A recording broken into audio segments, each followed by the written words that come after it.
میت کی طرف سے قربانی یا نبی صلی اللہ علیہ وسلم کی طرف سے قربانی. میت کی طرف سے قربانی اگر آپ اپنی طرف سے کر رہے ہیں، پہلے آپ کے اوپر فرض ہے، جو زندہ ہے، جو گھر کا مالک ہے. 3 باتیں اس میں ہیں. ایک بات یہ سمجھیے کہ ایک جانور پورے گھر والوں کی طرف کافی، ایک جانور پورے گھر والوں کی طرف سے کافی ہے.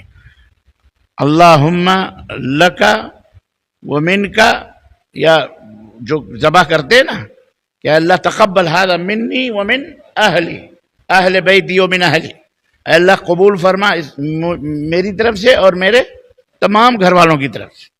تو اس میں سب آ گئے، زندہ بھی آ گئے، مردہ بھی آ گئے. یہی حق ہے، یہی ہے.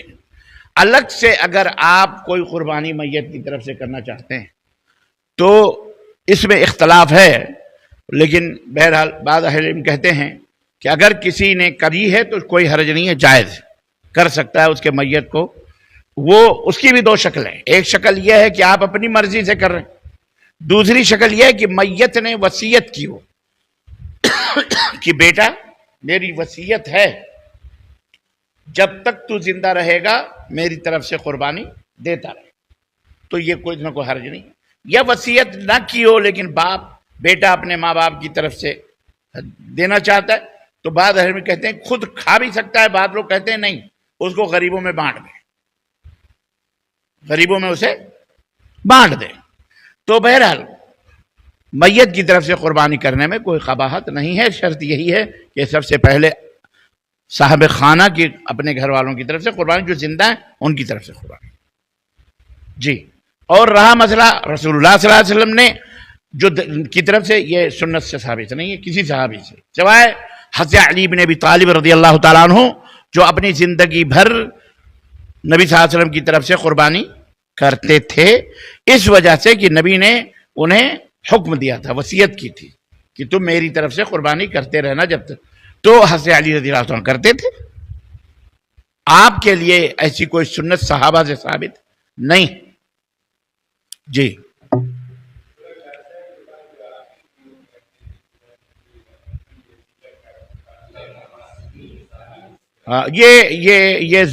یہ بھی ضعیف روایات ہیں پر ضعیف ہیں، اور پہلے تحقیق نہیں تھی تو سب لوگ اس بات کو کہتے تھے،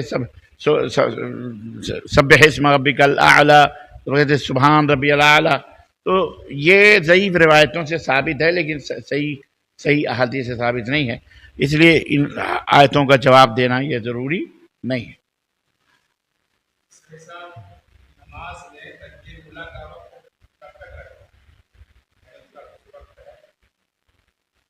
تکبیر اولا مطلب سمجھا نہیں میں.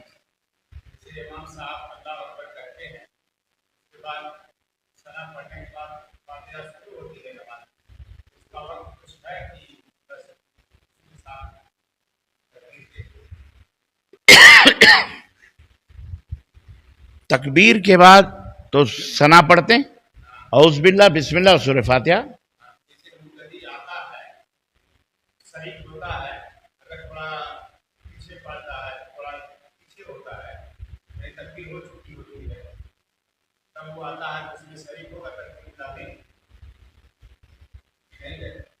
اگر تکبیر اولا تو جب امام اللہ اکبر کہتا ہے وہ تکبیر اولا ہے، تو جو اس وقت موجود ہے وہ شریک ہے، جو موجود نہیں ہے وہ شریک نہیں ہے.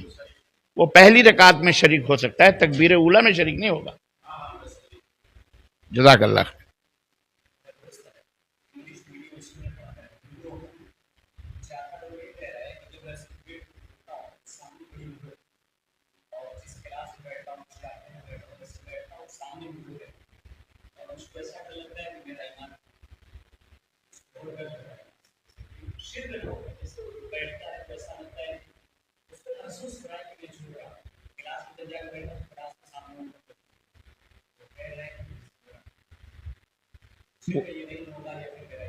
مطلب وہ پڑھتا ہے وہاں، طالب علم ہے وہ؟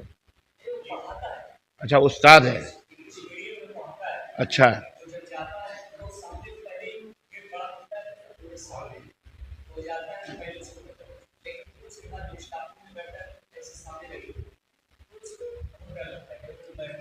یہی سمجھ گیا بھائی کا سوال یہ ہے کہ کوئی آدمی کسی اسکول میں پڑھاتا ہے، اس کا سوال یہ ہے کہ جب میں گیٹ کھولتا ہوں تو سامنے ایک مورت آتی ہے، تصویر آتی ہے غیر اللہ کی، تو مجھے مطلب تشویش ہوتی ہے. پھر کلاس روم میں جاؤ تو وہاں بھی مورتی ہے، حالانکہ میں ٹیچر ہوں، استاد ہوں، تو مجھے تشویش ہوتی ہے میں کیا کروں، مجھے اپنے ایمان کا خطرہ محسوس ہوتا ہے.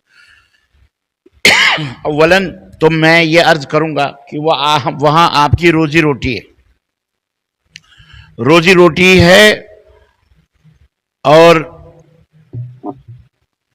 اگر آپ اپنے ایمان پر خطرہ کس چیز کا محسوس کر رہے ہیں یہ تو مجھے نہیں معلوم. شاید آپ یہ محسوس کر رہے ہوں کہ آپ کہیں شرک نہ ہو جائیں، تو شرک اس کا نام نہیں ہے. آپ کو شرک کی تعریف یاد کرنی چاہیے اور ہمیشہ اپنے دماغ میں رکھنی چاہیے. شرک کہتے ہیں کہ اللہ تبارک و تعالیٰ کی ذات میں، یعنی اللہ تبارک و تعالیٰ خالق ہے، مالک ہے، رازق، یہ ذات ہے، اس ذات میں کسی بھی اس کے مخلوق کو پارٹنر بنانا، یہ عقیدہ رکھنا، یہ بھی خالق ہیں، یہ بھی مالک. اللہ کی الوہیت اور عبادت میں کسی کو پارٹنر بنانا، یعنی اللہ کو بھی پکارنا، ان کو بھی پکارنا، یہ عقیدہ رکھنا ان کو پکارنے سے ہمارا یہ مسئلہ حل ہو جاتا ہے.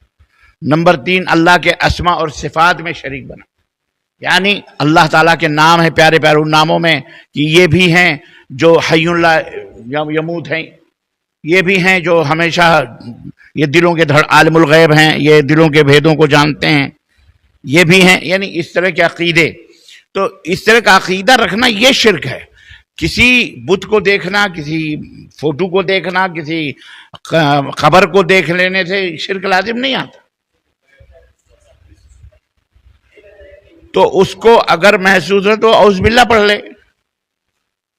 اعوذ باللہ پڑھ لے، اعوذ باللہ من الشیطان الرجیم، یا اللہم ثبت قلبی علی دینک، یہ دعا پڑھے.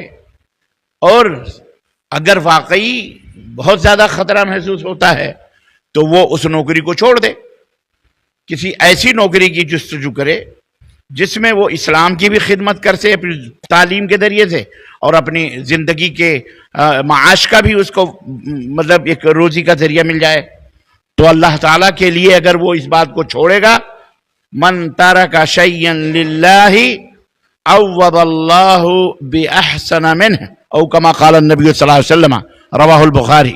ابو ہریرہ رضی اللہ عنہ کی حدیث کہ جس شخص نے کسی چیز کو ترک کیا اس وجہ سے کہ اللہ راضی ہو جائے گا، اس میں اس کے لیے خطرہ تھا، نماز کا موقع نہیں مل رہا ہے یا مطلب ایمان کا خطرہ ہے، چھوڑ دیا اس نے، نہیں میں نہیں کروں گا، بھلے میں بھوکا رہ جاؤں گا لیکن نہیں میں یہ نہیں چھوڑوں گا، یا چھوڑ دوں گا، میرے لیے خطرہ ہے. تو اللہ کے لیے اگر وہ چھوڑتا ہے تو اللہ کے رسول صاحب فرماتے ہیں کہ اس سے بہترین معاوضہ اللہ اسے عطا فرماتا ہے. لیکن یہ ایمان بھی صحیح ہونا چاہیے، ایسا ایمان بھی صحیح ہونا چاہیے. یہ ہر ایک کے اندر یہ استقامت اور یہ توکل پیدا نہیں ہوتا. کمزور ایمان کے لوگ ارے اگر چھوڑ دیں گے تو ہمیں کہاں ملے گا، ہم تو بھوکوں مر جائیں گے، یعنی وہ یہ سوچتے ہیں اللہ ہے ہی نہیں. بہرحال اللہ اسے استقامت عطا فرمائے.